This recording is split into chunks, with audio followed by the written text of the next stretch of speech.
আমি এম আলিম, যাত্রাকী নেতা ও পরিচালক। দীর্ঘদিন ধরে আমি যাত্রা করে আসছি।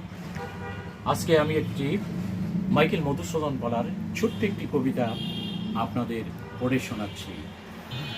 রেখো মা দাসের মনে এ মিনতি করি পদে, সাধিতে মনের স্বাদ ঘটে যদি পরমাৎ, মধুহীন করোনা গো তব মন কনদে। প্রবাসে দৈবের বসে জীবতারা যদি খসে, এ দেহ আকাশ হতে নাহি খেদ তাহে।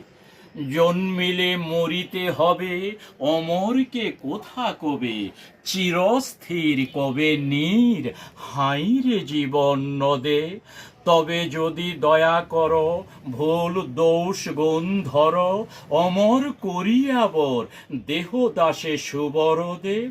ফুটি যেন স্মৃতি জলে মানুষে মা যথা ফলে, মধুময় তামরস কি বসন্তে কি শরদে।